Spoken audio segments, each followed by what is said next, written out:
चलिए हम लोग बात करते हैं। हम लोगों ने कहाँ तक बात कर ली थी? ठीक, कंपाउंड जनरेटर। ठीक है, कौन सा? डीसी कंपाउंड जनरेटर के बारे में पढ़ लिया था। ठीक है, अब ये डीसी कंपाउंड जनरेटर में क्या होता है कि सीरीज और शंट दोनों फील्ड वाइंडिंग जुड़ी होती है। इतनी बात हम लोगों ने पढ़ी थी।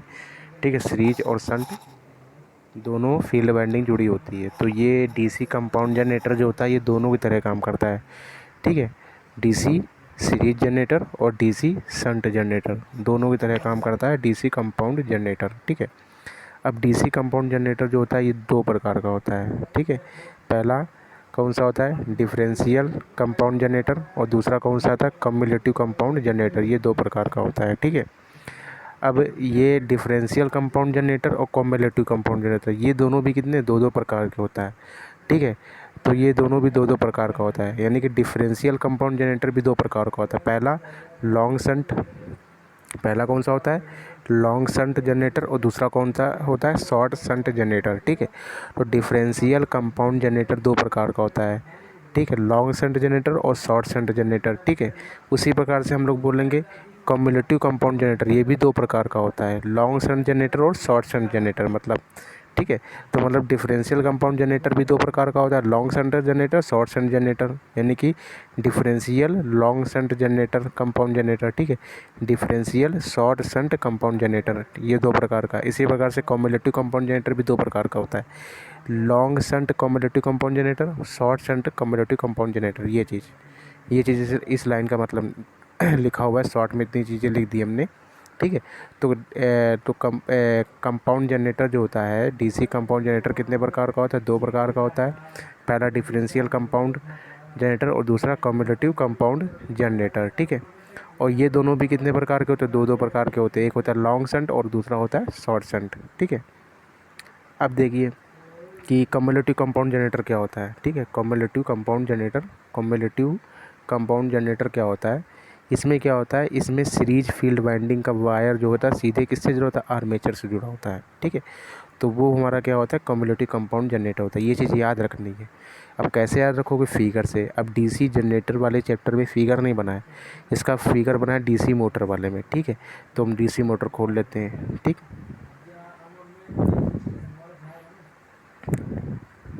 ये खोल लिया हमने। डीसी मोटर में लिखा होगा, जो डीसी मोटर तुमने नोट्स बनाया है उसमें लिखा होगा ये।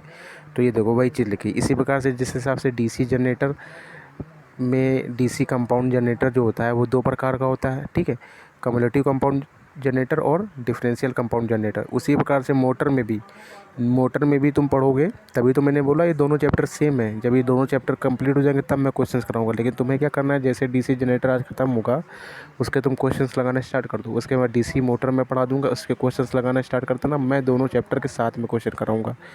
ठीक है, तो अब देखो भाई उसी प्रकार से मोटर में भी होता है DC series motor, DC shunt motor और डीसी कंपाउंड मोटर। तो डीसी कंपाउंड मोटर भी दो प्रकार का होता है, पहला कम्युलेटिव कंपाउंड मोटर और दूसरा डिफरेंशियल कंपाउंड मोटर। ये दोनों भी कितने प्रकार की होती है? दो प्रकार की, लॉन्ग शंट और शॉर्ट शंट। दोनों चैप्टर सेम है समझो, लॉन्ग शंट और शॉर्ट शंट। ठीक है, अब देखो कम्युलेटिव कंपाउंड जनरेटर क्या होता है, इसमें देखो लिखा हुआ है। तो कम्युलेटिव कंपाउंड जनरेटर में देखो सीरीज फील्ड वाइंडिंग जो होती है, सीरीज फील्ड वाइंडिंग जो होती है वो आर्मेचर के किस में लगी होती है? सीरीज में लगी होती है। सीरीज फील्ड वाइंडिंग आर्मेचर के किस में लगी होती है? सीरीज में लगी होती है। तो यही चीज़ तो उसमें लिखी हुई है।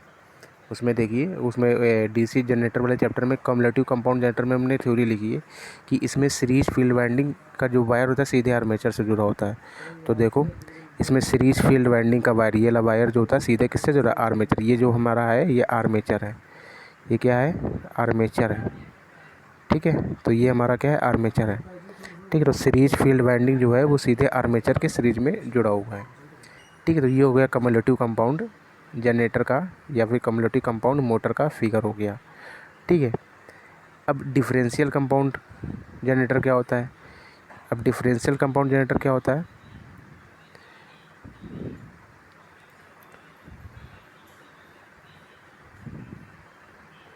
ये हो गया डिफरेंशियल कंपाउंड जनरेटर। ठीक है, ये डिफरेंशियल कंपाउंड जनरेटर का फिगर हो गया। इसमें क्या होता है? सीरीज फील्ड वाइंडिंग का जो वायर होता है उल्टा करके आर्मेचर से जुड़ा होता है। ठीक है, उल्टा करके किससे जुड़ा होता है? आर्मेचर से जुड़ा होता है। देखो ये हो गया series field winding. Series field winding का जो वायर है देखो उल्टा करके किससे जुड़ा हुआ है, आर्मेचर से जुड़ा हुआ है। देखो उल्टा करके जुड़ा हुआ है, देखो इस तरह से ये गया, ये तार देखो उल्टी हो गई, सीधा को आर्मेचर सीधा नहीं जुड़ा हुआ, उल्टा करके जुड़ा हुआ है। सीधा जुड़ा होता तो ऐसे जुड़ा होता, डायरेक्ट मान लो अगर सीधा जोड़ते हैं तो कैसे जुड़ा होता, ऐसे जुड़ा होता, ऐसे करके, तो ये सीधा हो जाता है ऐसे करके, लेकिन ये उल्टा जुड़ा हुआ है, ठीक है ना। तो सीरीज फील्ड वाइंडिंग क्या होती है, इसमें क्या होती है, सीरीज फील्ड वाइंडिंग जो होता है वो क्या होता है, उल्टा जुड़ा होता है किससे, आर्मेचर से। तो वही चीज़ लिखी है डिफरेंशियल कंपाउंड जनरेटर में क्या होता है, इसमें सीरीज फील्ड वाइंडिंग के वायर को उल्टा करके आर्मेचर से जोड़ा जाता है। ये चीज़ याद हो जाएगी फिगर से। अब देखो इसमें होता है लॉन्ग शंट और शॉर्ट शंट होता है, ठीक है, दोनों में। तो फिगर तो समझ में आ गया, ठीक है। भाई कंफर्म कर दे यार, मच्छर काट रहे हैं, ठीक है। अब देखो इसमें होता है लॉन्ग शंट और शॉर्ट शंट होता है, ठीक है। ये होता है लॉन्ग शंट, ठीक है। ये क्या होता है, लॉन्ग शंट। तो लॉन्ग शंट में मतलब हमने ये कम्युलेटिव कंपाउंड जनरेटर पढ़ लिया, इसका फिगर ये वाला हो गया कि सीरीज फील्ड वाइंडिंग सीधे आर्मेचर से जुड़ी होती है। उसमें क्या होता है, सीरीज फील्ड वाइंडिंग डिफरेंशियल में क्या होता है, उल्टा करके जुड़ा होता है आर्मेचर से, ठीक। अब ये पढ़ते हैं हम लोग लॉन्ग शंट और शॉर्ट शंट क्या होता है। लॉन्ग शंट की थ्योरी देखो क्या होती है, उसमें लिखी हुई है शंट फील्ड वाइंडिंग यदि आर्मेचर और सीरीज फील्ड वाइंडिंग दोनों के पैरेलल में लगी हो। शंट फील्ड वाइंडिंग ये वाली देखो, शंट फील्ड वाइंडिंग जो है आर्मेचर, ठीक है, शंट फील्ड आर्मेचर और series field winding, series field winding, ठीक है, दोनों की किस में लगी हो, पैरेलल में लगी है। दोनों की किस में लगी है, पैरेलल में लगी है, ठीक है। तो ये देखो इसके भी पैरेलल में लगा हुआ है और ये जो है इसके पैरेलल में भी लगा हुआ है, ठीक है ना। देखो अगर समझ में ना आ रहा हो पैरेलल, सीधा देखो, सीधा यहाँ से हमने करंट पास कराई, ठीक है, यहाँ से करंट पास होके गई, यहाँ पे देखो बढ़ गई धारा, यहाँ पे देखो, यहाँ पे जब करंट आएगी इस जगह पे, तो यहाँ पे एक धारा इधर चली जाएगी, एक धारा इधर चली जाएगी, धारा बढ़ गई। तो उसका मतलब ये दोनों आपस में, ये दोनों आपस में किस में लगे, सीरीज में लगे हैं। उसी प्रकार से देखो अगर हम यहाँ से धारा भेजते हैं, मान लो अगर हम यहाँ से धारा भेजें, ठीक है ना, यहाँ से धारा भेजें तो यहाँ पे धारा आएगी बढ़ जाएगी, दो रास्ते यहाँ, सॉरी यहाँ पे ये धारा ऐसे जाएगी, लेकिन यहाँ पे जब धारा आएगी बढ़ जाएगी, एक धारा आर्मेचर की ओर चली जाएगी, एक धारा शंट की ओर चली जाएगी। इसका मतलब ये दोनों भी आपस में किस में जुड़े हैं, ये दोनों भी आपस में कैसे जुड़े हैं, किस में जुड़े हैं, पैरेलल में जुड़े हुए हैं, ठीक है। तो वही चीज़ तो लिखी है। लॉन्ग शंट क्या होता है, लॉन्ग शंट में शंट फील्ड वाइंडिंग, ठीक है, यानी कि ये शंट फील्ड वाइंडिंग, ये शंट फील्ड वाइंडिंग, ठीक है। और शंट फील्ड वाइंडिंग यदि आर्मेचर और सीरीज फील्ड वाइंडिंग दोनों के पैरेलल में लगी होती है। जो शंट फील्ड वाइंडिंग होती है वो आर्मेचर और सीरीज फील्ड वाइंडिंग दोनों की किस में लगी हुई, सीरीज में लगी होती है। ये होता है हमारा लॉन्ग शंट होता है, ये लैंग्वेज याद रखना। लॉन्ग शंट क्या होता है कि सीरीज शंट फील्ड वाइंडिंग जो होता है वो आर्मेचर और सीरीज फील्ड वाइंडिंग के पैरेलल में जुड़ा होता है, ठीक है। अब शॉर्ट शंट के बारे में पढ़ लेते हैं। शॉर्ट शंट क्या होता है, देखो ये होता है शॉर्ट शंट, ये सब फिगर जो है जिसमें डीसी मोटर में बने हुए, ठीक है। ये होता है शॉर्ट शंट। शॉर्ट शंट क्या होता है कि शंट फील्ड वाइंडिंग, ये शंट फील्ड वाइंडिंग जो होता है केवल आर्मेचर के पैरेलल में लगा था, केवल आर्मेचर के पैरेलल में देखो लगा हुआ है, लगा हुआ है, केवल किसके लगा है, आर्मेचर के पैरेलल में लगा हुआ है। तो शंट फील्ड वाइंडिंग है वो केवल आर्मेचर के पैरेलल में लगा हुआ है, इसके पैरेलल में नहीं लगा हुआ। देखो ये तार जो तो शंट फील्ड वाइंडिंग की तार देखो कहाँ से कहाँ की उड़ गई है, ये देखो तार एक यहाँ से गई है कि यहाँ से गई, इससे केवल मतलब है इसको, ठीक है। तो इसमें क्या होता है, शंट फील्ड वाइंडिंग केवल आर्मेचर के सीरीज में लगा होता है, पैरेलल में लगा होता है, लेकिन इसके पैरेलल में शंट सीरीज फील्ड वाइंडिंग के पैरेलल में नहीं। इसमें देखो क्या था, इस वाले में क्या था, इसमें दोनों के पैरेलल में लगा था, इसके भी पैरेलल में लगा हुआ है, ठीक है, और हमारा इसके भी पैरेलल में लगा हुआ है, ठीक है, इसके भी पैरेलल में लगा हुआ है, दोनों के इसके भी पैरेलल में लगा हुआ है, ठीक है, और इसके भी पैरेलल में लगा हुआ है। लेकिन उसमें क्या है, उसमें नहीं, उसमें उल्टा करके सीरीज फील्ड वाइंडिंग कैसी उल्टा करके जुड़ी है, ठीक है। तो शॉर्ट शंट जनरेटर में क्या होता है कि जो शंट फील्ड वाइंडिंग होती है वो किस सीधा आर्मेचर के पैरेलल में लगी होती है, इतनी बात याद रखना, ठीक है। ये देखो ये पैरेलल में नहीं लगा हुआ, देखो पैरेलल में अगर लगा होता है ये ऐसे होता है, यहाँ पे होता, ठीक है ना, तो ये पैरेलल में नहीं लगा हुआ है, ठीक है। तो इतनी बात याद रखनी है इन सब में। तो वही देखो यहाँ लिखा भी हुआ है, इसमें भी लिखा हुआ है कम्युलेटिव क्या हो रहा है, कम्युलेटिव मतलब एक तरह से सीरीज होता है, कम्युलेटिव का मतलब होता है सीरीज की बात कर रहा है, एक तरह से सीरीज की, मतलब बहुत सारे क्वेश्चन से सॉल्व होंगे। कम्युलेटिव का मतलब होता है सीरीज, इसकी जो सीरीज फील्ड वाइंडिंग होती है वो क्या हो रहा है, आर्मेचर के सीधे क्रम में जो होती है वो होता है कम्युलेटिव, ठीक है। तो सीरीज फील्ड वाइंडिंग जो होती है आर्मेचर के सीधे क्रम में जुड़ी होती है कम्युलेटिव में। देखो कम्युलेटिव में सीरीज फील्ड वाइंडिंग जो है, ये देखो सीरीज फील्ड वाइंडिंग जो है सीधे आर्मेचर के सीरीज में जुड़ी हुई है। ठीक है, वही चीज़ यहाँ लिखी हुई है। इसके बाद डिफरेंशियल क्या होता है, इसकी सीरीज फील्ड वाइंडिंग जो होती है आर्मेचर के उल्टे क्रम में जुड़ी होती है। ठीक है, तो डिफरेंशियल में देखो आर्मेचर के उल्टे क्रम में जुड़ी हुई है, देखो उल्टा करके जुड़ा हुआ है। ठीक है ना, तो ये जो कट्टम का निशान है ना, ये जो कट्टम का निशान है मेरा ये वाला, यहाँ पे कुछ नहीं है समझो, ये ब्लैंक है समझो। ठीक है, जब भी फिगर बनाना तो ये ब्लैंक है, इसको तो हटा देना, मतलब एक तरह से ये हटा देते हैं रबड़ से ऐसे करके। ये जो कट्टम है ये तार इससे नहीं जुड़ी है, ये केवल ऐसे ये ऐसे गया हुआ है, फिगर इसका ऐसे है, ये ऐसे गया हुआ है, ये तार ऐसे करके ऐसे जुड़ा हुआ है। ये चीज़ जो बीच वाली लाइन है ना, ये नहीं लाइन है, ये लाइन इसमें नहीं है। ठीक है, तो ये चीज़ इतनी क्लियर हो गई होगी। ठीक है, तो ये क्या होता है, कम्युलेटिव कंपाउंड जनरेटर क्या होता है, फिगर से याद रखना है, दोनों के फिगर, चारों फिगर याद रखने पड़ेंगे तुमको। एक तो कम्युलेटिव कंपाउंड जनरेटर का फिगर याद करना पड़ेगा, एक डिफरेंशियल कंपाउंड जनरेटर का, इसके बाद कम्युलेटिव कंपाउंड जनरेटर का लॉन्ग शंट और शॉर्ट शंट का भी याद रखना पड़ेगा। लॉन्ग शंट शॉर्ट शंट दोनों सेम होता है, जो कम्युलेटिव कंपाउंड जनरेटर का लॉन्ग शंट और शॉर्ट शंट के फिगर दोनों सेम है, वही डिफरेंशियल के भी फिगर है लॉन्ग शंट और शॉर्ट शंट के। ठीक ना, तो इतनी सी बात है इसमें, ये सब चीज़ें बेसिक सी चीज़ें हैं ये सब। ठीक है, इसके बाद हम लोग बात करते हैं, तो ये सब चीज़ें क्लियर हो गई यहाँ तक। इसके बाद हम बात करते हैं डिफरेंशियल कंपाउंड जनरेटर का उपयोग कहाँ करते हैं, डिफरेंशियल कंपाउंड जनरेटर का उपयोग कहाँ किया जाता है। ठीक ना,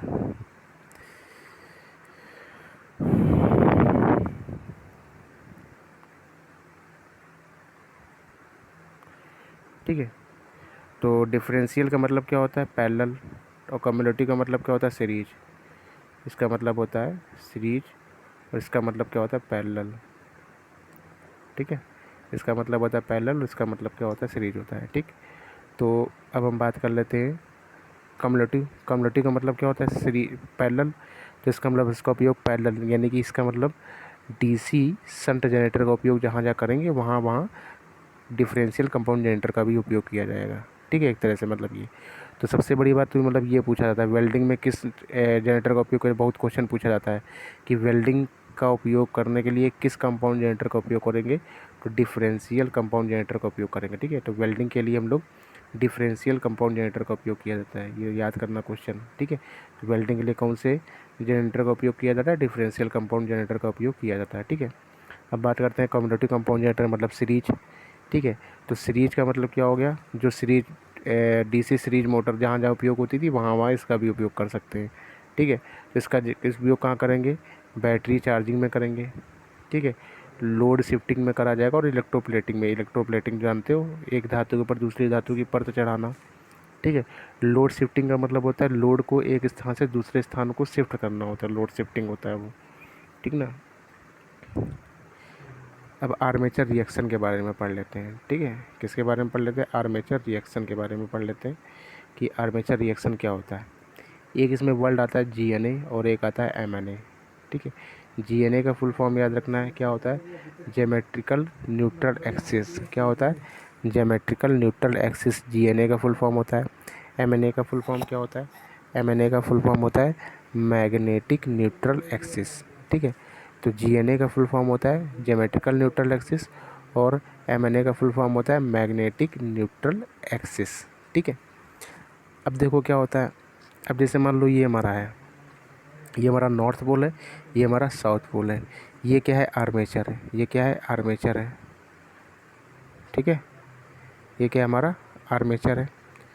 ठीक है, अब क्या किया कि ये यहाँ से क्या होगी, चुंबकीय बल रेखाएं निकलेंगे नॉर्थ से साउथ की ओर, और आर्मेचर को हमने क्या कर दिया, इसको घुमा दिया। जब आर्मेचर को घुमाओगे गोल गोल घूमेगा तो ये क्या करेगा, ये चुंबकीय बल रेखाओं को काटेगा। जब चुंबकीय बल रेखाओं को काटेगा तो क्या होगा, ईएमएफ उत्पन्न हो जाएगा। ठीक है, तो ईएमएफ उत्पन्न हो जाएगा। ठीक है,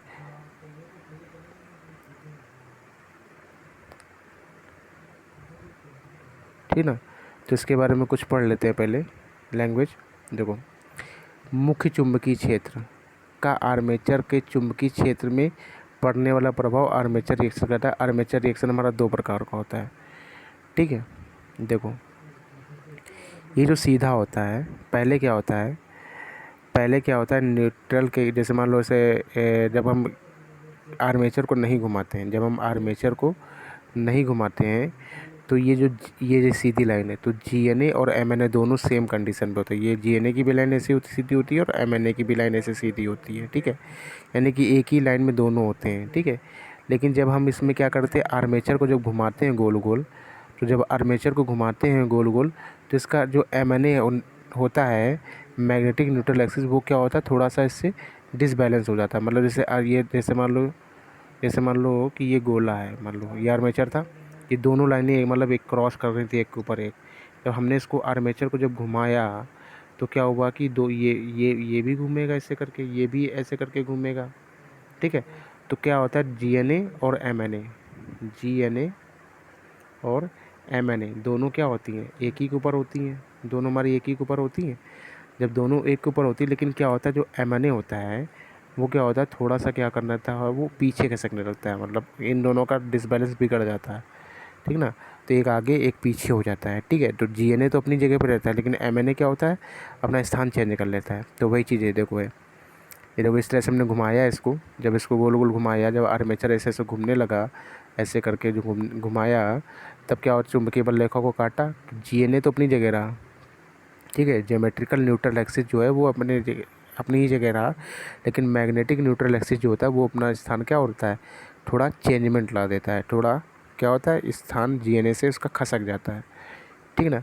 तो वही चीज़ लिखा है कि मुख्य चुंबकीय क्षेत्र यानी मैग्नेटिक न्यूट्रल एक्सिस का आर्मेचर के चुंबकीय क्षेत्र में पड़ने वाला प्रभाव क्या होता है, आर्मेचर रिएक्शन कहलाता है। तो मुख्य चुंबकीय क्षेत्र का आर्मेचर के चुंबकीय क्षेत्र पर पड़ने वाला प्रभाव, ठीक है।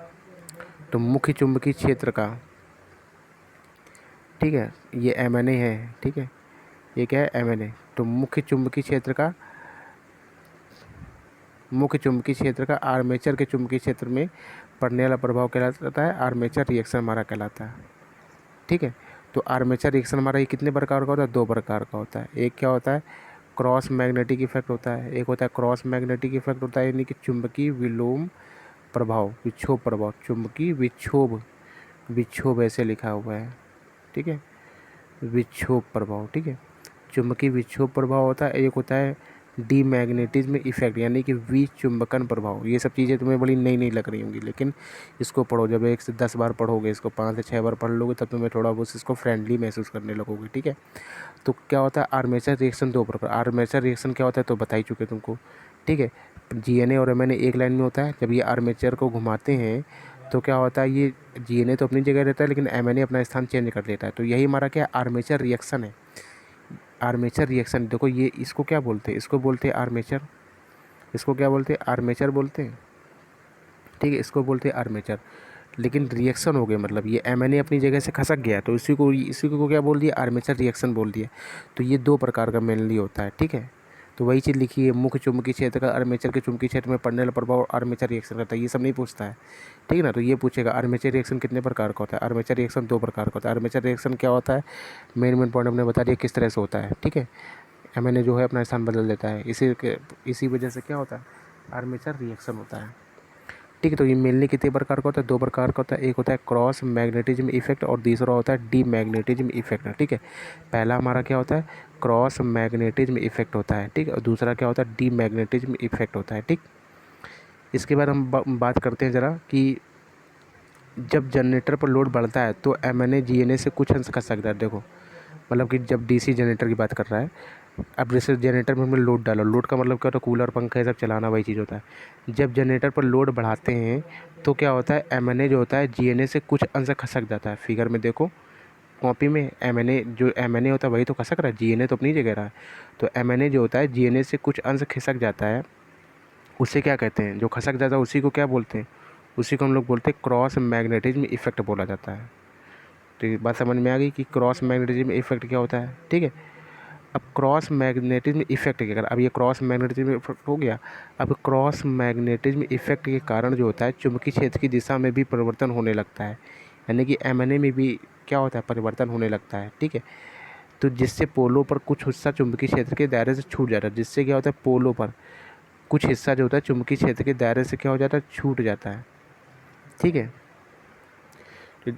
तो क्या होता है कि देखो सबसे पहले तो क्या होता है, एमएनए जो होता है वो जीएनए से कुछ अंश खसक जाता है, तो इस प्रभाव को क्या बोलते हैं, क्रॉस मैग्नेटिज्म इफेक्ट बोला जाता है। ठीक है, और जो क्रॉस मैग्नेटिज्म इफेक्ट के कारण चुंबकीय क्षेत्र की दिशा में भी परिवर्तन होने लगता है, यानी कि एमएनए में भी परिवर्तन होने लगता है। बेसिकली बात है, जब दोनों साथ है अलग अलग हो रहे हैं तो कुछ ना कुछ तो इफेक्ट होगा, तो एमएनए में भी क्या होता है, इफेक्ट होने लगता है, यानी कि एमएनए में भी क्या होता है, परिवर्तन होता है।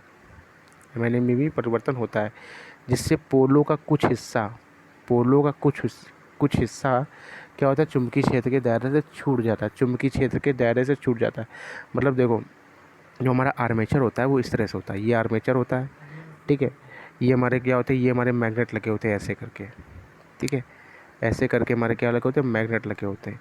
तो ये हमारा आर्मेचर, अब ये ऐसे घूमता है, ऐसे घुमा देते हैं, तो क्या होता है, यहीं पे हमारा ये जो सीधी लाइन है इसी में हमारा क्या है, इसी में हमारा जीएनए है और इसी में हमारा क्या है, एमएनए है। ठीक है, इसी में जीएनए है और इसी में हमारा एमएनए है। तो एमएनए क्या होता है, वो आगे कुछ खसक जाता है और जीएनए अपनी जगह रहता है। तो जिसके कारण क्या होता है, अब दोनों एक साथ थे तो चुंबकत्व का मान क्या था, ज़्यादा था। ये पोलो पर, पोलो मतलब ये जो मैग्नेट लगा है ये यही पोल है। ठीक है, इसी को बोलते हैं पोल। ठीक है, तो क्या होता है, जब दोनों साथ होंगे तो पोलो पर मान ज़्यादा होगा, जब दोनों अलग अलग हो गए तो क्या होगा, दोनों में पोलो का मान क्या हो जाएगा, कम हो जाएगा। ठीक है, तो वही चीज़ लिखा है कि जिससे पोलो का कुछ हिस्सा चुंबकीय क्षेत्र के दायरे से छूट जाता है, तो चुंबकीय क्षेत्र का दायरे से छूट जाता है, पोलो का कुछ हिस्सा चुंबकीय क्षेत्र के दायरे से छूट जाता है। क्योंकि पोलो पर पहले जीएनए और एमएनए दोनों थे, लेकिन अब क्या हुआ कि जीएनए तो अपनी जगह रहा, एमएनए आगे खसक गया, तो क्या हुआ, डिफरेंस हो गया दोनों के बीच में, दोनों एक साथ नहीं, शक्तिशाली कम है। तो इसी कारण से चुंबकीय क्षेत्र का कुछ हिस्सा क्या था, पोलो से कुछ हिस्सा चुंबकीय क्षेत्र के दायरे से छूट जाता है, मतलब पोल क्या हो जाते हैं, एक तरह से कमज़ोर पड़ जाते हैं। इतनी बात समझ में आ गई। ठीक है, अब इस दोष को दूर करने के उपाय भी हैं, यानी कि जीएनए जो एमएनए है जीएनए से अलग हुआ है, कमज़ोर पड़ गया है। ठीक है, जिससे पोलो पर क्या चुंबकीय क्षेत्र जो होता है कमज़ोर पड़ जाता है, चुंबकीय क्षेत्र का कुछ ना कुछ दायरा छूट जाता है। तो इस दोष को दूर करने के लिए, उस दोष को दूर करने के लिए क्या करते हैं, छोटे जनरेटरों में फील्ड वाइंडिंग के वायरों की संख्या को क्या कर देता है, बढ़ा दिया जाता है। ठीक है, तो छोटे जनरेटर होते हैं उसमें तो क्या कर देते हैं, छोटे जनरेटर में फील्ड वाइंडिंग के वायर को बढ़ा देते हैं। मान लो ऐसे वायरिंग है, ऐसे वायरिंग इतनी है, इतनी तारें हैं, अब क्या करेंगे, इसमें हम बढ़ा देंगे, मान लो इतनी तारें कर दी हमने। ठीक है, तो क्या हो, फील्ड वाइंडिंग को क्या कर देते हैं, बढ़ा देते हैं छोटे जनरेटरों में। ठीक है, तो छोटे जनरेटरों में, ठीक है, आर्मेचर रिएक्शन को दूर करने के लिए, छोटे जनरेटरों में आर्मेचर रिएक्शन के दोष को दूर करने के लिए क्या होता है, फील्ड वाइंडिंग के वायरों की संख्या को क्या कर दिया जाता है, बढ़ा दिया जाता है, नंबर ऑफ टर्न बढ़ा दिए जाते हैं। ठीक है, फील्ड वाइंडिंग के वायरों की संख्या को बढ़ा दिया जाता है। तथा बड़े जनरेटरों में क्या करते हैं, अब देखो ये पूछेगा, इस तरह से क्वेश्चन आएगा, कहेगा कि आर्मेचर रिएक्शन को कम करने के लिए, आर्मेचर रिएक्शन के दोष को कम करने के लिए छोटे जनरेटरों में क्या करते हैं। तो छोटे जनरेटरों में क्या होता है कि फील्ड वाइंडिंग की क्या करते हैं, वायरों की संख्या को बढ़ा देते हैं, या फिर फील्ड वाइंडिंग के टर्नों की संख्या को बढ़ा देते हैं। ठीक है, वही चीज़ है। अब बड़े जनरेटरों के लिए पूछ लेगा, ठीक है, कि बड़े जनरेटरों में आर्मेचर रिएक्शन को दूर करने के लिए क्या करते हैं। तो बड़े जनरेटरों में क्या होता है, कंपन सेटेड वाइंडिंग का प्रयोग करते हैं। किसका यूज करते हैं, कंपन सेटेड वाइंडिंग का प्रयोग करते हैं। कंपन सेटेड मतलब नाम से क्लियर है कि इसमें जो वाइंडिंग में होता है इसमें हमेशा कंपन होता रहता है। क्या होता रहता है, हमेशा कंपन होता रहता है। ठीक है, तो बड़े जनरेटरों में क्या होता है, कंपन सेटेड वाइंडिंग का प्रयोग किया जाता है।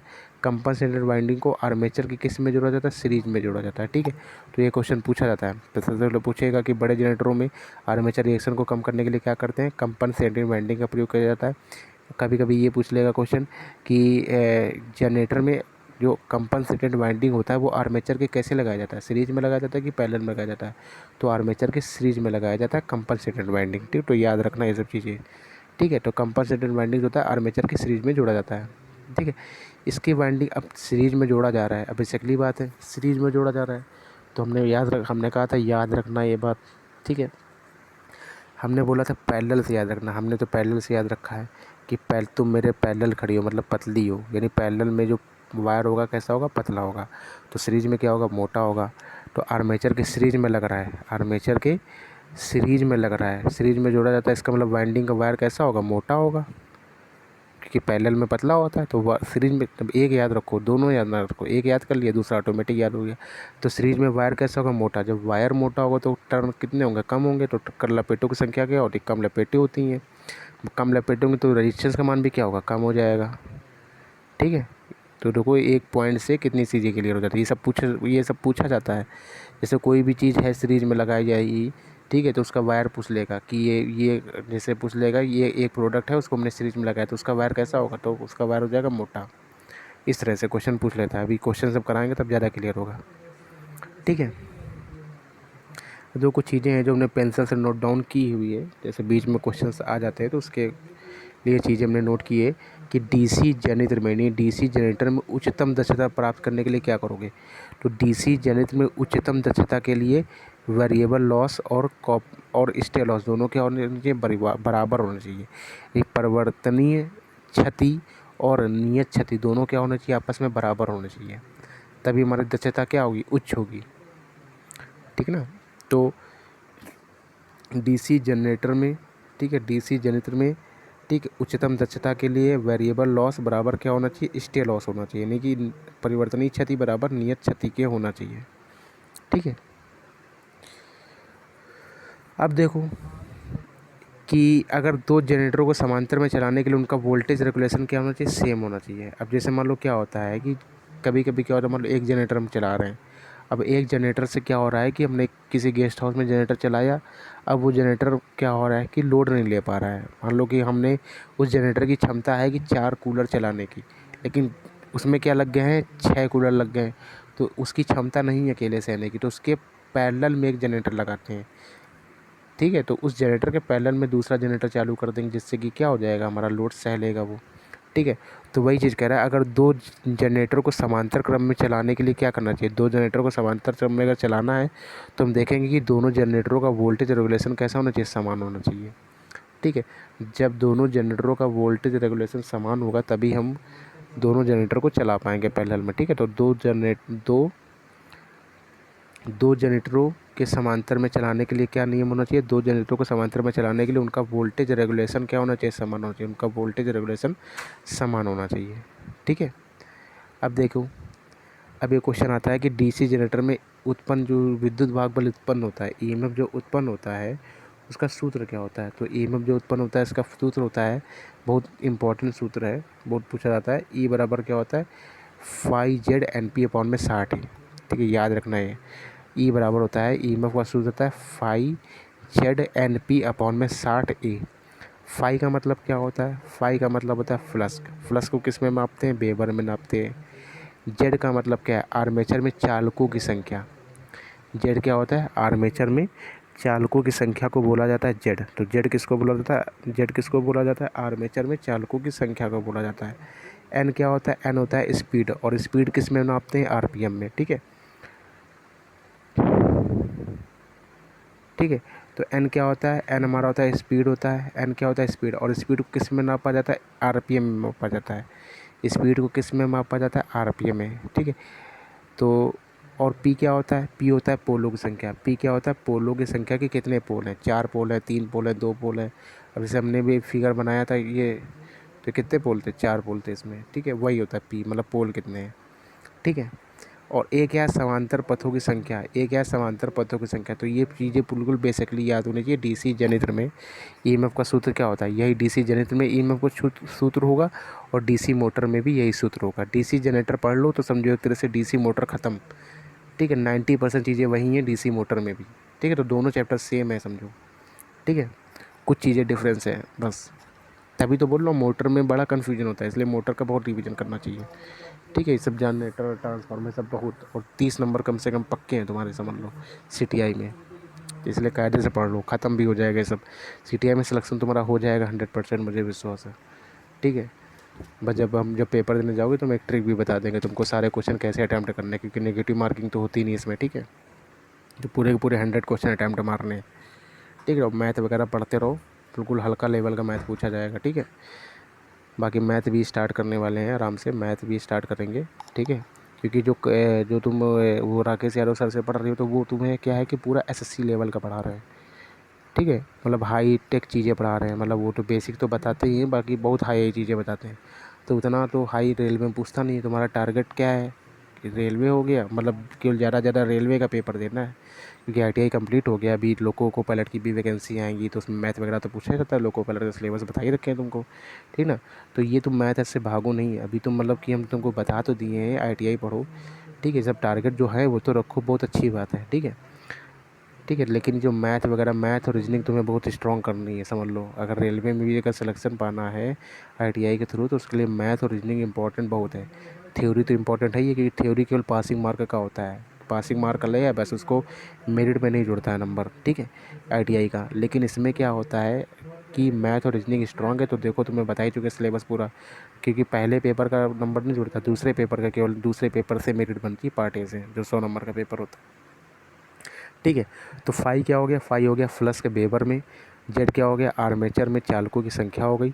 और एन क्या हो गया, स्पीड हो गया, स्पीड को RPM में नापते हैं, ठीक है। रेगुलेशन पर मिनट, RPM मतलब रेगुलेशन पर मिनट होता है। पी क्या होता है, पोलों की संख्या। और ये क्या होता है, समांतर पथों की संख्या।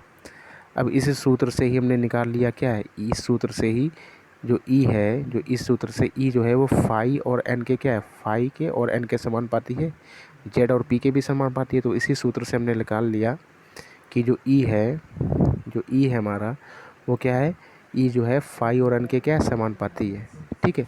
अब इसमें दो कंडीशन पूछी जाती है, एक लैप और वेव वाइंडिंग। एक होती है लैप जो वाइंडिंग होती है, ठीक है, एक होती है लैप वाइंडिंग और एक होता है वेव वाइंडिंग, ठीक है। क्या होती है, एक होती है लैप वाइंडिंग और एक होती है हमारी वेव वाइंडिंग, ठीक है।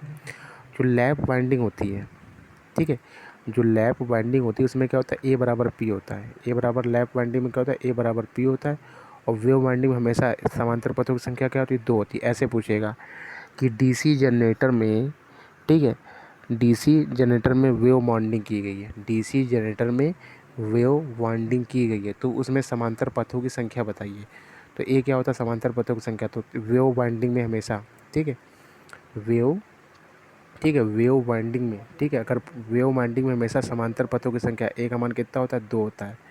और लैप वाइंडिंग में समांतर पथों की संख्या ए बराबर क्या होता है, पोलों की संख्या के बराबर होता है। ए बराबर पी, यानी समांतर, लैप वाइंडिंग में समांतर पथों की संख्या यानी ए का मान पी के बराबर होता है, यानी कि समांतर पथों की संख्या पोलों की संख्या के बराबर होता है। वेव वाइंडिंग में समांतर पथों की संख्या हमेशा 2 होगी। ये चीज़ बिल्कुल रट लो, बहुत पूछा जाता है इससे क्वेश्चन, ठीक है ना। अब DC जनरेटर के आर्मेचर में 2 प्रकार की वाइंडिंग की जाती है। देखो कौन कौन सी, वही चीज़ लिखी है, ठीक है। 2 प्रकार की वाइंडिंग की जाती है, एक जो पूछा था वो बता चुके हैं ऊपर, ठीक है। एक होता है लैप वाइंडिंग, होता है वेव वाइंडिंग, ठीक है। तो DC जनरेटर के आर्मेचर में, DC जनरेटर के आर्मेचर में 2 प्रकार की वाइंडिंग की जाती है। पहला है लैप वाइंडिंग और दूसरा है वेव वाइंडिंग, ठीक है। पहला है हमारी लैप वाइंडिंग और दूसरा है वेव वाइंडिंग, ठीक है। पहला क्या है, लैप वाइंडिंग के बारे में पढ़ लेते हैं। या एक प्रकार की क्या होती है, पैरेलल वाइंडिंग होती है। कैसी होती है, पैरेलल वाइंडिंग होती है। इसमें समांतर पथों की संख्या जो होती है पोलों की संख्या के बराबर होती है, ए बराबर पी होती है, तथा कार्बन ब्रशों की संख्या भी पोलों की संख्या, तथा कार्बन ब्रश भी क्या होते हैं, पोलों की संख्या के बराबर होते हैं। ये चीज़ भी याद रखना है कि कार्बन ब्रश, बात तो वही होगी यार, ठीक है। ए बराबर पी है, समांतर पथों की संख्या पोलों की संख्या के बराबर है। और पोलों की संख्या वही चीज़ लिखे, कार्बन ब्रश को ही क्या बोला था, पोलों की संख्या। तो कार्बन ब्रश भी क्या होते हैं, पोलों की संख्या के बराबर होते हैं, क्योंकि जितने भी पोल लगाओगे उसके साथ कार्बन ब्रश भी लगाओगे, ठीक है। कार्बन ब्रश भी तो लगाओगे, जैसे मान लो ऐसे पोल हमारा बना हो तो इसके ऊपर कार्बन ब्रश भी तो लगाएंगे, ठीक है। तो जित कार्बन ब्रशों की संख्या भी पोलों की संख्या के क्या होती है, बराबर होती है, ठीक है। इस वाइंडिंग का उपयोग क्या होता है, कम वोल्टेज और अधिक करंट वालों के कार्यों में किया जाता है। इस वाइंडिंग का उपयोग भी क्या होता है, कम वोल्टेज और अधिक करंट के लिए किया जाता है, ठीक है। अब देखो, कम वोल्टेज और अधिक करंट के लिए किया जाता है, ठीक है। तो ये तो होगी हमारी लैप वाइंडिंग होगी। पैरेलल,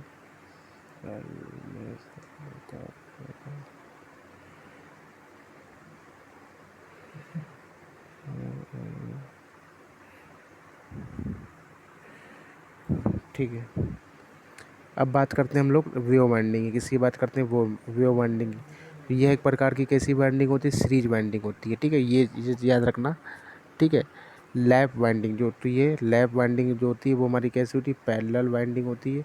और जो वेव वाइंडिंग होती है वो हमारी कहती है एक तरह से सीरीज वाइंडिंग होती है। ठीक है, तो यह एक प्रकार की सीरीज वाइंडिंग होती है। इसमें समांतर पथों की संख्या हमेशा कितनी होती है? 2 होती है। तथा कार्बन ब्रश भी इसमें कितने होंगे? कार्बन ब्रश भी इसमें 2 होते हैं। ठीक है, इस वाइंडिंग का उपयोग कहाँ करते हैं? इस वाइंडिंग का उपयोग अधिक वोल्टेज तथा कम करंट वाले स्थानों के लिए किया जाता है। इसका उपयोग अधिक वोल्टेज तथा कम करंट वाले स्थानों के लिए किया जाता है। ठीक है ना।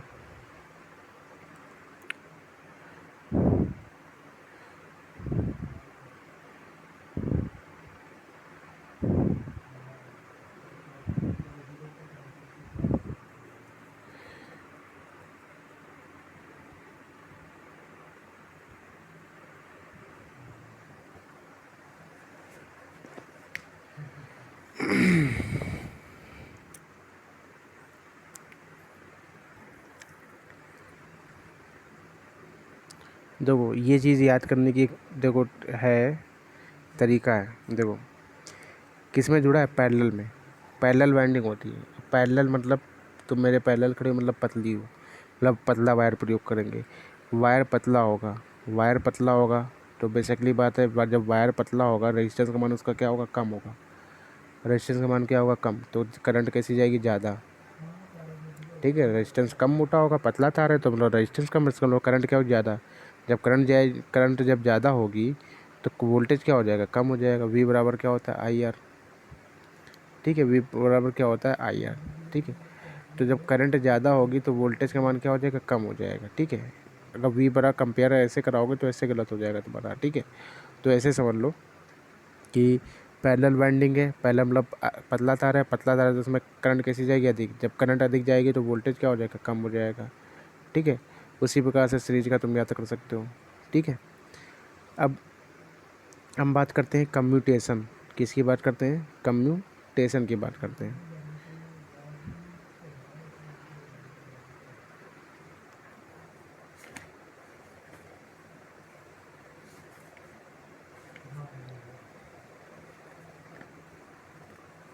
ठीक है, चलो देखो बात करते हैं कम्यूटेशन की बात करते हैं। इसमें क्या होता है? जब कार्बन ब्रश कम्यूटेटर सेगमेंट के एक सिरे से छोड़कर दूसरे सिरे को स्पर्श करने लगता है तो उसमें कम्यूटेशन की स्थिति उत्पन्न हो जाती है, जिससे कार्बन ब्रश पर क्या हो जाती है? स्पार्किंग पैदा होने लगती है। जिससे क्या होता है? इसमें स्पार्किंग पैदा होने लगता है। ठीक है, यानी कम्यूटेशन क्या होता है? जब कार्बन ब्रश कम्यूटेटर सेगमेंट, देखिए हम लोग बात करते हैं कम्यूटेशन की। कम्यूटेशन क्या होता है कि जब कार्बन ब्रश कम्यूटेटर सेगमेंट के एक सिरे को छोड़कर दूसरे सिरे को स्पर्श करने लगता है। ठीक है, तो उसमें क्या होता है कि स्पार्किंग पैदा हो जाती है। ठीक है, जब कार्बन ब्रश कम्यूटेटर सेगमेंट के एक सिरे को छोड़कर दूसरे सिरे को स्पर्श करने लगता है तो उसमें कम्यूटेशन की स्थिति उत्पन्न हो जाती है, जिससे कि क्या होता है? कार्बन ब्रश पर स्पार्किंग पैदा हो जाती है। ठीक है, जैसे कि मान लो इस तरह से है, ये होता है ऐसे, ये इस तरह से हमारे पोल होते हैं। इसमें ये कम्यूटेटर का फिगर है, इसके अंदर गोल घूमने वाला एक होता है। ठीक है, तो इसमें क्या होता है कि ये खांचे टाइप के बने होते हैं, इसके अंदर भी निकले होते हैं।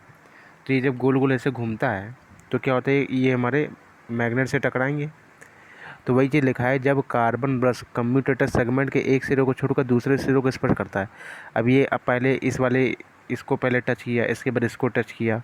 ठीक है, तो जो जो जो गोल घूमने वाला है कम्यूटेटर का जो पार्ट होता है, ठीक है, तो गोल घूमने वाला जो होता है ये कभी इसको स्पर्श करेगा, इस वाले मैग्नेट को, कभी इस वाले मैग्नेट को स्पर्श करेगा, कभी इस मैग्नेट को स्पर्श करेगा, कभी इस मैग्नेट को स्पर्श करेगा। तो वही चीज़ बोल रहा है, जब कार्बन ब्रश कम्यूटेटर सेगमेंट के एक सिरे को छोड़कर इसी मैग्नेट के ऊपर, ये देखो ऐसे कार्बन ब्रश लगा होता है। ठीक है, इसी के ऊपर ऐसे करके कार्बन ब्रश ऐसे लगा होता है, इसी मैग्नेट के ऊपर ऐसे। तो जब कार्बन ब्रश कम्यूटेटर सेगमेंट के एक सिरों को छोड़कर दूसरे सिरों को स्पर्श करने लगता है तो उसमें कम्यूटेशन की स्थिति पैदा हो जाती है, जिससे क्या होती है? स्पार्किंग पैदा हो जाती है। ठीक है, या फिर इसको ऐसे भी दूसरी लैंग्वेज में बोल सकते हैं, स्पार्किंग का मतलब क्या होता है? Short circuit. ठीक है, तो वही चीज़ है कि शॉर्ट सर्किट के पहले, शॉर्ट सर्किट के समय तथा शॉर्ट सर्किट के बाद धारा की दिशा में होने वाला परिवर्तन ही क्या कहलाता है? कम्यूटेशन कहलाता है। यानी कि धारा की दिशा में जो परिवर्तन हो रहा है वही हमारा क्या है? कम्यूटेशन है। ठीक है, तो ये सब जो इतनी चीज़ें होगी जनरल चीज़ें, ये ज़्यादा नहीं इंपॉर्टेंट होता है।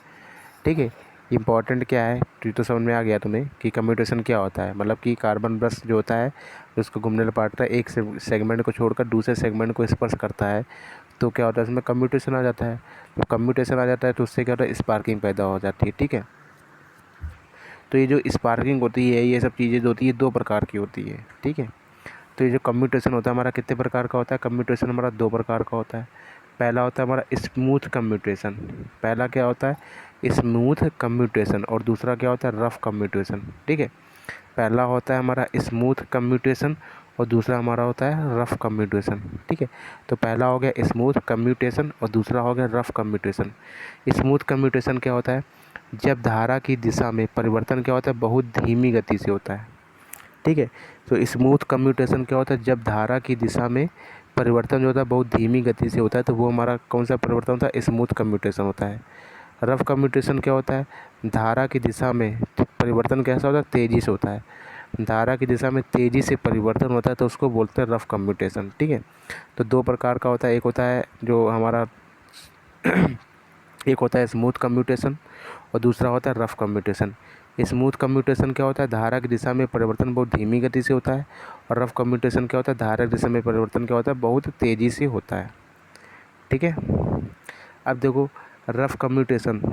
ठीक है, तो रफ कम्यूटेशन क्या होता है कि रफ कम्यूटेशन को कम करने के लिए, रफ कम्यूटेशन को कम करने के लिए क्या करते हैं? कम प्रतिरोध वाले ब्रश का उपयोग किया जाता है। ठीक है, कम प्रतिरोध वाले ब्रश का प्रयोग कम किया जा सकता है। ठीक है, तो कम प्रतिरोध वाले ब्रश का अगर उपयोग करेंगे तो उससे क्या करेंगे? कम किया जाता है। मतलब ये लिखा हुआ है हिंदी में। ठीक है, कि मतलब कि रफ कम्यूटेशन का, ठीक है, रफ कम्यूटेशन के मान को कम करने के लिए क्या करेंगे? रफ कम्यूटेशन को कम करने के लिए कम प्रतिरोध वाले ब्रश का प्रयोग किया जाता है। ठीक है, तो क्या होता है? कम प्रतिरोध वाले ब्रश का प्रयोग किया जाता है। ठीक है, रफ कम्यूटेशन में कम प्रतिरोध वाले ब्रश का प्रयोग किया जाता है। ठीक है, अब बात करते हैं ज़रा कि कम्यूटेशन के कारण कार्बन ब्रश पर जो स्पार्किंग उत्पन्न होती है। ठीक है, कम्यूटेशन के कारण कार्बन ब्रश पर जो स्पार्किंग उत्पन्न होती है, ठीक है, उसे कम करने के लिए क्या होती है? इंटरपोल प्रयोग किए जाते हैं। ठीक है, तो इंटरपोल का भी प्रयोग किया जाता है। ठीक है, कार्बन ब्रश पर जो स्पार्किंग उत्पन्न होती है उसको इंटरपोल का प्रयोग किया जाता है। ठीक है, तो सबसे पहले तो अलग से पूछेगा, तुम समझ रहे हो पता नहीं क्या पढ़ाया जा रहा है यार। ठीक है, देखो एक तरह से ऐसे पूछेगा, तुम्हें पूछेगा रफ कम्यूटेशन को कम करने के लिए क्या करेंगे? तो रफ कम्यूटेशन को कम करने के लिए हम क्या करेंगे कि कम प्रतिरोध वाले ब्रश का उपयोग करेंगे। ठीक है, एक क्वेश्चन ऐसे आ जाएगा, डायरेक्ट ऐसे आएगा कि कम्यूटेशन के मान को कम करने के लिए, मतलब स्मूथ रफ नहीं, सीधा ऐसे पूछेगा कि कम्यूटेशन के मान को कम करने के लिए क्या करना चाहिए। तो कम्यूटेशन के मान को कम करने के लिए कार्बन ब्रश पर स्पार्किंग उत्पन्न जो होती है ना, उसको कम करने के लिए क्या होता है? इंटरपोल का प्रयोग करते हैं। ठीक है, कम्यूटेशन क्या होता है? स्पार्किंग तो पैदा हो रही थी, एक पोल को छोड़ के दूसरे पोल को छू रहा था, तो उसके कारण क्या होती थी? स्पार्किंग पैदा हो रही थी। तो उस स्पार्किंग को कम करने के लिए हम लोग किसका प्रयोग करते हैं? इंटरपोल का प्रयोग करते हैं। ठीक है, तो उस स्पार्किंग को कम करने के लिए हम लोग इंटरपोल का प्रयोग किया जाता है। तो कम्यूटेशन के कारण कार्बन ब्रश पर जो स्पार्किंग उत्पन्न होती है तो उसे कम करने के लिए हम लोग इंटरपोल का प्रयोग करते हैं। तो उसको कम करने के लिए किसका प्रयोग करते हैं? इंटरपोल का प्रयोग करते हैं। अब इंटरपोल क्या होता है? अब इंटरपोल के बारे में जान लेते हैं। इंटरपोल होता क्या है? तो इंटरपोल क्या होता है? मेन पोलों से छोटे होते हैं। ये मेन पोल से कैसे होते हैं? छोटे होते हैं। मतलब ऐसे फिगर होता है हमारा, इस तरह से ये हमारे होते हैं पोल। ठीक है, तो ये जो इसी को बोलते हैं मेन पोल। तो मेन पोल से छोटे होते हैं कौन? इंटरपोल। ठीक है, तो इंटरपोल क्या होता है? मेन पोलों से छोटे होते हैं तथा इनकी जो संख्या होती है मेन पोल के बराबर होती है। जो, ठीक है, जितने मेन पोल लगे हैं, अगर इसमें 4 मेन पोल लगे हैं तो इंटरपोल भी कितने लगे होंगे? 4 लगे होंगे। ठीक है, तो इंटरपोल क्या होते हैं? मेन पोल से छोटे होते हैं लेकिन इनकी संख्या जो होती है मेन पोलों की संख्या के बराबर ही होती है। ठीक है, इन्हें मेन पोल के बिल्कुल बगल में स्थापित किया जाता है ऐसे। ठीक है, ऐसे बगल में ही स्थापित इनको कर देंगे। ठीक है ना, तो इसको क्या किया जाता है? मेन पोल के इसको क्या स्थापित करते हैं, मेन पोल के बगल में ही स्थापित किया जाता है। इंटरपोल वाइंडिंग को आर्मेचर के कहाँ जोड़ा जाता है, सीरीज में। ठीक है, तो इंटरपोल वाइंडिंग को, जो ऐसे क्वेश्चन आएगा, इंटरपोल वाइंडिंग को आर्मेचर के किस क्रम में जोड़ा जाता है। ठीक है, तो इंटरपोल वाइंडिंग को आर्मेचर के कहाँ जोड़ते हैं, सीरीज में जोड़ते हैं। तो यही सब जो क्वेश्चन बता रहे हैं, इसी तरह से क्वेश्चन पूछे जाते हैं। ठीक है, तो इंटरपोल वाइंडिंग को आर्मेचर के सीरीज में जोड़ा जाता है। ठीक है, इंटरपोल वाइंडिंग को कहाँ जोड़ा जाता है, इंटरपोल वाइंडिंग को आर्मेचर के सीरीज में जोड़ा जाता है। ठीक है, अब आर्मेचर के सीरीज में जोड़ रहा हूँ, वही बात आ गई। अब कैसे जोड़ रहा हूँ, सीरीज में। जब सीरीज में जोड़ तो वायर कैसा होगा, मोटा। तो देखो इसका वायर कैसा हो गया, मोटा। लपेटे क्या हो जाएंगे, कम। ठीक है, क्योंकि पैरेलल में क्या होता है, पैरेलल में तुम मेरे पैरेलल खड़ी हो, पतली सूखी साखी हो, समझ लो, तो पतली तार का प्रयोग करेंगे। तो सीरीज में क्या हो जाएगा, उसका उल्टा, मतलब मोटा।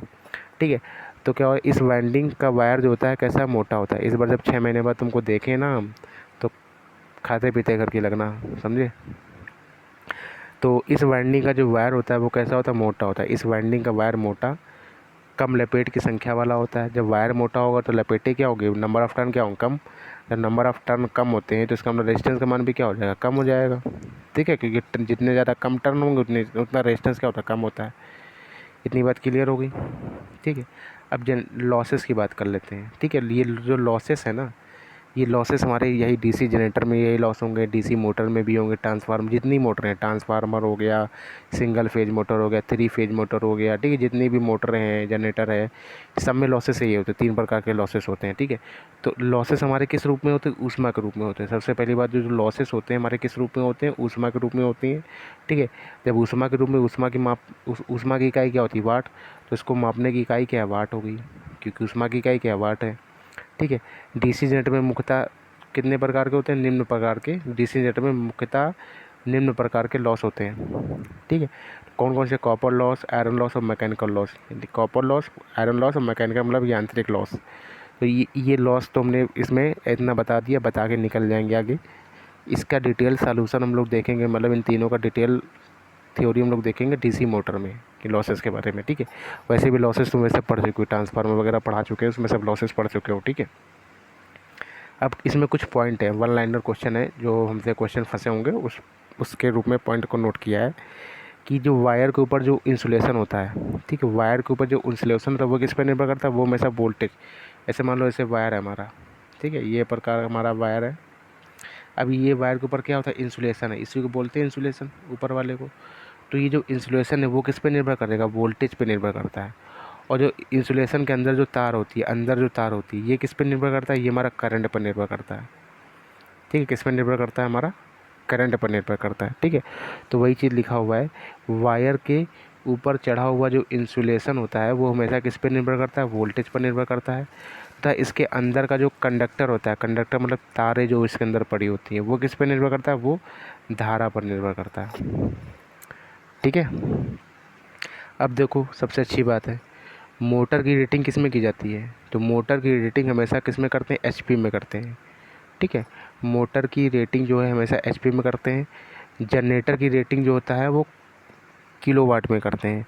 और ट्रांसफार्मर की रेटिंग किस में करते हैं, केवीए में करते हैं। ठीक है, और बैटरी की रेटिंग किस में होती है, वोल्ट में होती है। ऐसे बोलते हैं, जब बैटरी कोई खरीद के लाते हैं, कितने वोल्ट की बैटरी है, बताते हैं 12 वोल्ट की है। ठीक है, 6 वोल्ट की बैटरी है, 4 वोल्ट की बैटरी है, ऐसे तो बताते हैं। अब ट्रांसफार्मर लेके आइएगा कभी खरीद के, तो उसमें क्या बताओगे, कितने केवीए का ट्रांसफार्मर, ऐसे बोलेगा कितने किलो वोल्ट एम्पियर, यानी कितने केवीए का ट्रांसफार्मर है, 2500 केवीए का ट्रांसफार्मर है, यानी कि इकाई है समझो। इसी प्रकार से जब जनरेटर लेके आओगे तो उसमें पूछेगा, जब जनरेटर लेने जाओगे तो यही पूछोगे कितने किलो वाट का जनरेटर है ये। ठीक है, बोलेगा 5000 किलो वाट का जनरेटर है, इस प्रकार से। अब मोटर की रेटिंग किस में होती है, हॉर्स पावर में, यानी कितना हॉर्स पावर, कितने घंटे चलता है मतलब। ठीक है, तो मोटर की रेटिंग हॉर्स पावर में होती है। ठीक है, अब दक्षता का फॉर्मूला होता है, ये सब तो पढ़ चुके हो वैसे, दक्षता वाला फॉर्मूला। दक्षता का फॉर्मूला होता है आउटपुट अपॉन में इनपुट, या फिर क्या होता है, इनपुट माइनस लॉसेस अपॉन में आउटपुट। ठीक है, इनपुट माइनस का लॉसेस अपॉन में, 2 फॉर्मूले हो गए दक्षता के, पहला होता है आउटपुट अपॉन में इनपुट, या फिर क्या होता है, इनपुट माइनस का लॉसेस अपॉन में आउटपुट। ठीक है, अब देखो डीसी जनरेटर, ये याद करना, बहुत ये क्वेश्चन डायरेक्ट पूछ लेता है सीटीआई में। जब क्वेश्चन 2 बार पेपर हमने दिए सीटीआई का, एक तो अपने लिए दिया था, दूसरा मतलब कि भैया की वाइफ के लिए लिया था जब, ये दोनों में पेपर में क्वेश्चन आया था। इसमें बड़ा कन्फ्यूजन होता है, पता है क्यों? डीसी जनरेटर में तो बीच में प्लस है और ये बीच में प्लस है, लेकिन डीसी मोटर में क्या होता है, माइनस हो जाता है। तो इसलिए जब पेपर तो बड़ी कन्फ्यूजन होती है कि यार प्लस किस में था, माइनस किस में था। तो वही बोल रहा हूँ ना, ये सब चैप्टर सेम है तो बड़ा कन्फ्यूजन होता है, ठीक ना। तो बहुत ही बेसिक से पढ़ो उसको, मतलब कायदे से बहुत रिवीजन करो उसका। इसके बाद जितने ज़्यादा क्वेश्चंस तुम लगा लोगे, 2 किताबों को फॉलो करो, आराम से सीटीआई निकल जाएगा, ठीक है। तो बस तुम 2 किताबों को फॉलो कर लो बस, ठीक है। तो डीसी जनरेटर में प्रेरित विद्युत भाग बल, डीसी डीसी जनरेटर में प्रेरित विद्युत भाग बल यानी कि ईबी, ईबी ईबी, ठीक है। ईबी यानी कि बैक ईएमएफ है। ईबी, बी का मतलब होता है बैक और ई का मतलब होता है ईएमएफ, ठीक है। तो प्रेरित विद्युत भाग बल, बैक ईएमएफ क्या होता है? लेंज का नियम पढ़ा था तुमने कि जितना ज़्यादा उत्पन्न होता है उसके विपरीत दिशा में एक बल लगता है, तो उसी को बोलते हैं बैक ईएमएफ, ठीक है। तो वही बोलते हैं डीसी जनरेटर में प्रेरित विद्युत भाग बल क्या होता है? ईबी बराबर होता है वी प्लस का I A into R A. I ए, ये ए का मतलब होता है आर्मेचर। ए का मतलब क्या होता है? इस ए का मतलब होता है आर्मेचर। ये आर्मेचर में कितनी करंट है, इस ए का मतलब भी होता है आर्मेचर। ये आर्मेचर में आर्मेचर का कितना प्रतिरोध है, और वी का मतलब होता है वोल्टेज कितना जा रहा है आर्मेचर में, ठीक है। तो ई बी बराबर क्या होता है? वी प्लस का I A into R A. Armature voltage drop का फॉर्मूला क्या होता है? कि ये तो हो गया डीसी जनरेटर में प्रेरित विद्युत भाग बल। अब आर्मेचर का वोल्टेज ड्रॉप, आर्मेचर का वोल्टेज ड्रॉप कितना होता है? यानी कि वी ए मतलब आर्मेचर का वोल्टेज की बात कर रहा है, I A into R A, I A into R A. Voltage drop क्या होता है? आई ए इंटू आर ए, ठीक है। फील्ड धारा क्या है? फील्ड धारा, डीसी जनरेटर में फील्ड धारा क्या होती है? डीसी जनरेटर में फील्ड धारा यानी आई एफ बराबर क्या होता है? आई ए माइनस का आई एल। आई ए मतलब आर्मेचर में धारा और आई एल का मतलब लोड में धारा, ठीक है। एल का मतलब होता है लोड, ठीक। अब आर्मेचर धारा यानी आई ए का फॉर्मूला क्या होता है? आई ए का फॉर्मूला आई एल प्लस का आई एफ, यानी कि लोड में धारा और प्लस का शंट में धारा कितनी है, यानी फील्ड वाइंडिंग में कितनी धारा है, ठीक है। आई एफ लोड में धारा और क्या होता है? फील्ड में धारा कितनी है, ठीक है। या फिर शंट फील्ड की आई एल प्लस का आई एफ, या फिर I S H, I L plus का आई एस एच। ये 2 ही प्रकार की वाइंडिंग हुई, ये तो सीरीज होगी या फिर शंट होगी। आई एस एच का मतलब होता है शंट, ठीक है। अब डीसी जनरेटर में धारा, ठीक है, का फॉर्मूला कैसे निकालें? ई बी बराबर क्या होता है? वी प्लस का आई ए इंटू आर है। इसी से आई ए निकालना है हमको, डीसी जनरेटर में धारा फॉर्मूला। तो क्या होगा? ई बी माइनस का वी अपॉन में आर ए हो जाएगा। तो वही चीज़ लगा हुआ फॉर्मूला, ठीक है। मतलब यहीं से अगर निकाल लिया जाए फॉर्मूला, यहीं से अगर फॉर्मूला निकाला जाए, बोल रहा है धारा का फॉर्मूला क्या होता है, यानी आई ए का मान बताना है। क्या बताना? आई ए का मान। इस आई ए का मान बता, आई ए का मान कैसे निकलेगा? आई ए बराबर क्या हो जाएगा? ये वी ट्रांसफर होकर उधर जाएगा तो क्या हो जाएगा? ई बी माइनस का वी अपॉन में क्या हो जाएगा? R A. तो ऐसे पूछ लेता है कभी कभी कि डीसी जनरेटर में धारा कितनी होती है, ये फॉर्मूला ऐसे लिखा होगा किसी विकल्प में, आई ए बराबर होता है ई बी माइनस का वी अपॉन में आर ए, ठीक है। क्लियर हो कितनी बार? अब क्या होता है, एक मतलब 3 प्रकार के होते हैं कंपाउंड में, 3 प्रकार के होते हैं। इस फिगर से याद रखो, ज़्यादा क्लियर होगा। ये हमारा एक फिगर होता है, डायग्राम होता है, ठीक है। इस तरफ हम लोग लेते हैं वोल्टेज और नीचे की तरफ लेते हैं धारा। नीचे की तरफ क्या लेते हैं? धारा। ऊपर की तरफ हम लोग वोल्टेज लेते हैं और नीचे की तरफ हम लोग धारा लेते हैं, ठीक है, इस तरह से, ठीक है। तो ये क्या होता है, एक फिगर हमारा डायग्राम है ग्राफ का, ठीक है। तो ये हमारा ग्राफ है। ये ऊपर वाला क्या है? Over excited. बीच वाला क्या है? Level compound. और तीसरा वाला क्या है? Under compound. पहला वाला है ओवर कंपाउंड, बीच वाला है लेवल कंपाउंड और तीसरा है अंडर कंपाउंड, ठीक है। क्या होता है इसके बारे में पढ़ लेते हैं ज़रा। लेवल कंपाउंड जनरेटर सभी लोड पर स्थिर वोल्टेज देता है। देखो लेवल, यानी लेवल में देखो ऐसे डॉट डॉट है, ठीक है, ऐसे डॉट डॉट है। तो लेवल में क्या होता है कि सभी लोड पर, ठीक है, लेवल कंपाउंड जनरेटर, ठीक है, लेवल कंपाउंड जनरेटर, इसमें क्या होता है? सभी लोड पर स्थिर वोल्टेज देता है, ठीक है। तो लेवल कंपाउंड जनरेटर में क्या होता है कि सभी लोड पर स्थिर वोल्टेज देता है। लेवल कंपाउंड जनरेटर में सभी लोड पर स्थिर वोल्टेज देता है। और ओवर कंपाउंड जनरेटर में क्या होता है? ओवर कंपाउंड जनरेटर में क्या होता है कि ओवर कंपाउंड जनरेटर का वो जो वोल्टेज होता है लोड के बढ़ने से क्या होता है? बढ़ता है। लोड के बढ़ने से क्या होगा? बढ़ता है। देखो अब देखो ओवर कंपाउंड जनरेटर क्या हुआ, ओवर कंपाउंड लोड के बढ़ने के साथ देखो क्या होगा, बढ़ रहा है मतलब ऊपर की ओर है, बढ़ रहा है।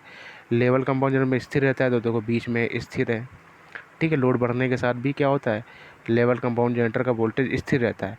ओवर कंपाउंड जनरेटर क्या होता है, लोड बढ़ने के साथ क्या होता है, ठीक है, इसका वोल्टेज क्या होता है, बढ़ता है। और अंडर कंपाउंड जनरेटर जो होता है, अंडर कंपाउंड जनरेटर जो होता है लोड बढ़ने के साथ इसका वोल्टेज क्या होता है, घटता है। देखो फिगर से ही क्लियर है, फिगर अगर ये तुम्हें ये डायग्राम याद है, ये अगर डायग्राम याद है तो तुम्हें फिगर से ही क्लियर हो जाएगा। लोड बढ़ने के साथ ओवर कंपाउंड जनरेटर कौन से होते हैं, लोड बढ़ने के साथ, ऐसे आएगा क्वेश्चन कि लोड बढ़ने के साथ वोल्टेज का मान बढ़ता है तो कौन सा जनरेटर है, ओवर कंपाउंड जनरेटर है। लोड बढ़ने के साथ वोल्टेज का मान स्थिर रहता है तो कौन सा जनरेटर है, लेवल कंपाउंड जनरेटर। लोड बढ़ने के साथ वोल्टेज का मान कम होता है तो कौन सा जनरेटर है, अंडर कंपाउंड जनरेटर। क्लियर होगी इतनी बात, ठीक है। अब देखो डीसी मोटर या जनरेटर, डीसी मोटर या जनरेटर में हम लोग एक डमी कॉइल का यूज करते हैं। किसका यूज करते हैं, डमी कॉइल का। डीसी जनरेटर या डीसी मोटर में डमी कॉइल का उपयोग किया जाता है। इस डमी कॉइल का उपयोग करने का क्या उद्देश्य है, क्या उपयोग है, इस डमी कॉइल का उद्देश्य क्या है, इस डमी कॉइल का उद्देश्य है यांत्रिक संतुलन स्थापित करना, यानी यांत्रिक संतुलन बनाना, मैकेनिकल इक्विवेलेंट बनाए रखना, यानी कि यांत्रिक संतुलन बनाए रखना। डमी कॉइल का मतलब होता है यांत्रिक संतुलन बनाए रखना, मतलब कि जैसा जनरेटर रखा है हिले डुले नहीं, कोई भी उसके अंदर छेड़खानी ना हो, सही से जनरेटर चले, तो यानी संतुलन बना के रखना, ठीक है। तो डीसी जनरेटर या डीसी मोटर में डमी कॉइल का उपयोग होता है यांत्रिक संतुलन को बनाए रखना, ठीक है।